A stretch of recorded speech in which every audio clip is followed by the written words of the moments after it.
Welcome, Veepak fans, to another press conference provided by Veepak Productions. Before we begin, I just want to start by saying we're very excited about the 2015 season, and I'm sure there's a lot of rumors going around about coaching staff and players, so we're going to get to those questions eventually. I just want to start out by saying I'm coming out of retirement.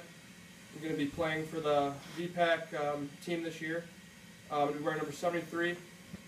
The change of number was just kind of a personal thing. 21 just didn't work for me. So that's that. Very happy, very excited. I'm sure everyone else is too. Also, another thing, we promoted our assistant coach, Eric Mayer, to head coach. And I know he's very pleased with that. And we went through a lot of coaching interviews, trying to interview coaches to replace the head coach for me, but it was kind of a no-brainer thing to bring him along and have him come over as head coach. So, Eric Mayer, why don't you come up here, bud? Welcome, buddy. Here.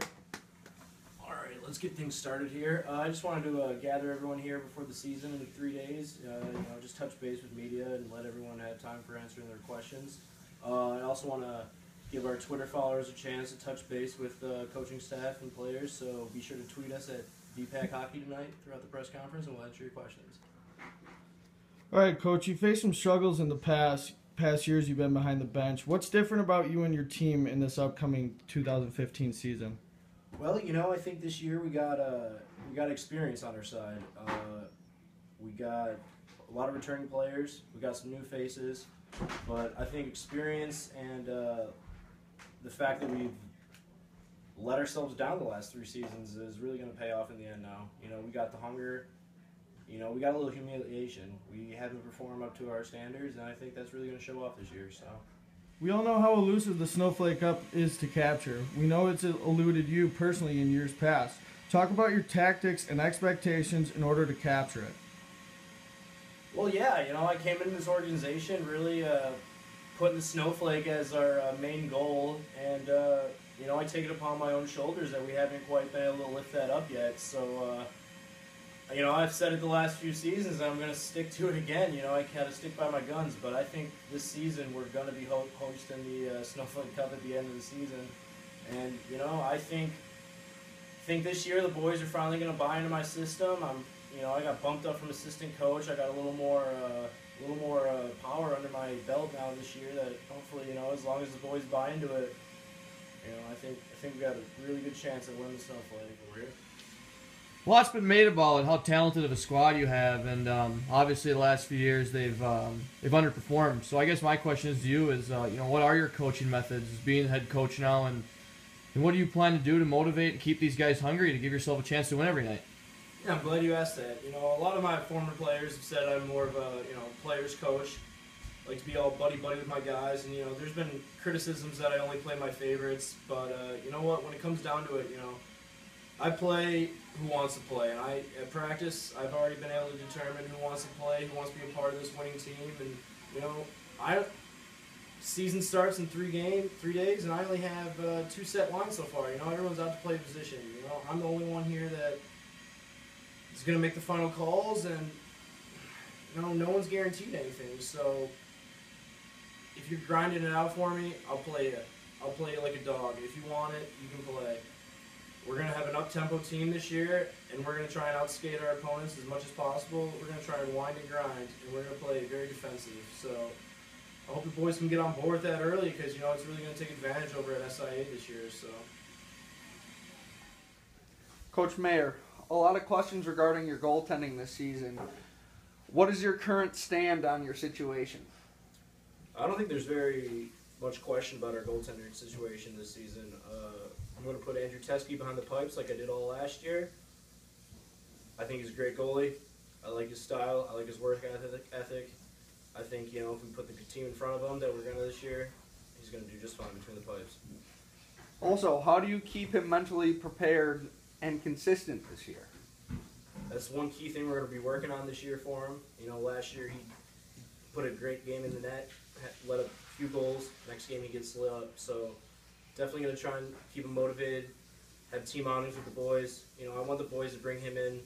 He doesn't really click necessarily with the center core of this team, and I'm going to try and implement this for him this year. I want them to feel that Bondley brother. And our goalies are a little, they're a different breed out there, but we're going to try and take care of them this year.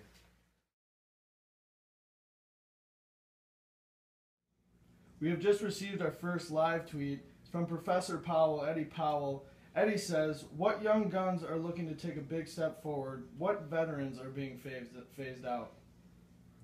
Well, that's a very good question. I'm glad our fans are tuning into V-Talk here for the press conference. What young guns? Well, we got this season we're implementing 2 key additions this year that I would like to touch base on with Connor Flaherty, who will be playing our first-line defense with TJ Keneally this Saturday, and Danny Fetzer, who will be playing forward. I have not yet decided what line he's in because I haven't been able to see him play, but I've been told from around the leagues and other coaches that I touch base with from time to time that he's a good two-way player, real grinder. So I'm looking forward to see how he fits into our system here at VPAC. Yeah, back to you. Oh yeah, I think this is a good time to bring up Jordan DeYoung. Definitely a promising 4th-year rookie that you guys got under your in your system there. I think we all know that he's willing to sacrifice his body to block shots, but what can this youngster do to really elevate his game to help you guys win and help himself and the team get to the next level?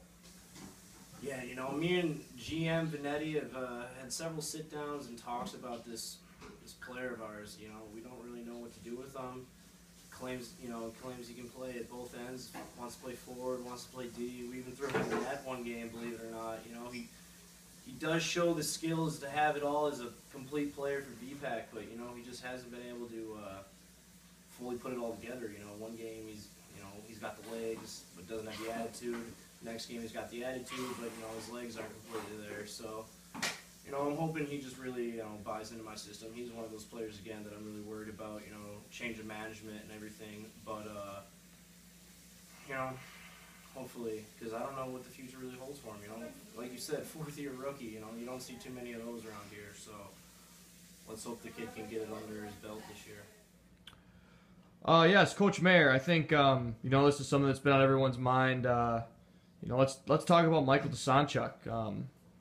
A few years back, this player was known as possibly the best men's league player to play in the SIA league. So there's been a lot of rumors about him, a lot of speculation about injuries, possibly him coming back. We know that his legs weren't working for a time. So I guess my question is, are his legs working again? Will he play? And is he going to have his Sherwood stick, his wood Sherwood stick with his coffee blade? Mike Desanchuk. I'm glad you asked about him. When I first joined VPAC 3 years ago, I was very looking forward to coach, this 2-time state champion, Mike Desanchuk. Unfortunately, injuries, other things aside, put Mike off the ice, and I was never able to coach him. Last season, I was away scouting, came back, and his legs, exactly like you said, his legs weren't working. And Madden told me that his legs weren't working, and I gave him the puzzled look, like, what are you talking about? And he didn't really have quite diagnosis. I had Mike go to a couple other physicians, and I thought his career was over. But there is speculation that he might be on the ice. I've already used one healthy scratch. I'm not afraid to use another one, but he will be in the lineup. I'm not promising anything. You'll have to come to SIA this Saturday at 7:30 to find out for yourselves. But yes, the greatest men's league player of all time could possibly be making a comeback, and I'm looking forward to see where this kid can bring me. It's going to make my coaching job a hell of a lot easier. And as for Sherwood coffee stick, well, we gave it away as a prize to one of our cherished fans a couple years ago. And yeah, Mike is pretty stubborn about what stick he plays with in this men's league. He's kind of superstitious, which I love that about him. It brings a nice flair to the team. So we're in the process right now of looking for another Sherwood stick with the curve that he needs, but from what I heard, once he moved out to Montana, he claims he can make a better one, so now his sponsorship's all up in the air, so we got to cross a few T's and dot a couple I's and make sure everything's in check before Saturday, but I think we'll be good to go. Coach Mayer, talk about the Broadhurst brothers and what you feel they will bring to the team this year. Well, yeah, first of all, I want to say that former head coach Alex Broadhurst was a little modest when he introduced me this year and claiming that number 21 didn't fit out for him right. But the truth of the matter is VPAC just doesn't have the tools to get his jersey out of the rafter after he retired it. So he's going to be suiting up in number 73, and I'm proud to say that his brother's going to be suiting up for us this year as well. So, I got them split up right now on 2 separate lines just to, they're both very skilled players. I don't want to, hog all the talent on one line. I want to distribute it for the rest of my players, get used to playing with that type of speed, that type of skill. So hopefully it'll blend off on everybody else this year for us. But yeah, definitely looking forward to those 2 brothers and seeing how many points they can put up for us this year.